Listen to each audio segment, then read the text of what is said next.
guys, Saion Gupta here, founder at 10x for the Kids, and an official Guinness record holder for youngest computer programmer in the world.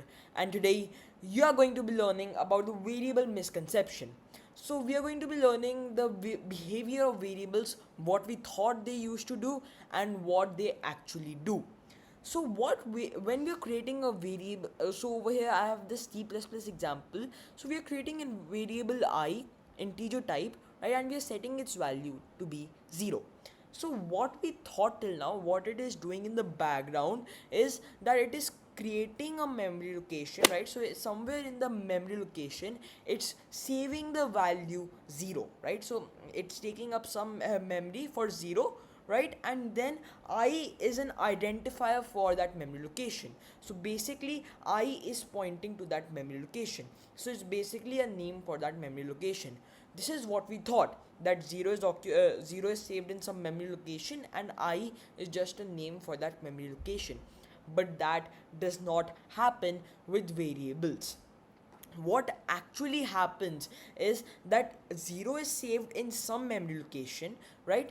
Then there's another memory location whose name is I, right? So for 0 is saved in some memory location, then there's another memory location whose name is I, then 0 is copied to the i's memory location, right? So it's basically 0 is copied to i's memory location, right? And after 0 being copied, that 0 is deleted, right? So there are so many steps when a variable is created. So basically 0 is saved in some memory location, right? Then you have another memory location whose name is I, right? Then 0 value that was saved in some memory location is copied into i's memory location.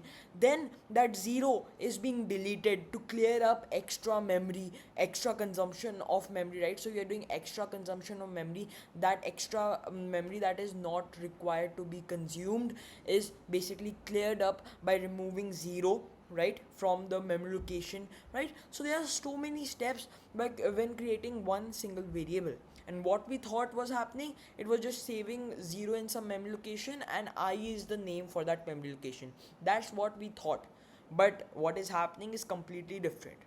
But what we thought is not completely wrong.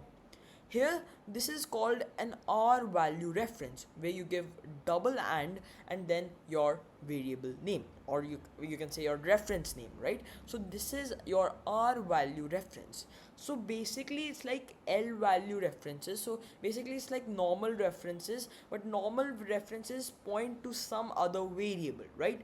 But an R value reference can be directly given a value, so they directly point to some value, right? So these are pretty different from basically your normal references that you have learned about, that are created using a single AND. But now what is the advantage of R value references? 10 is saved in some memory and then L is the name of that memory location.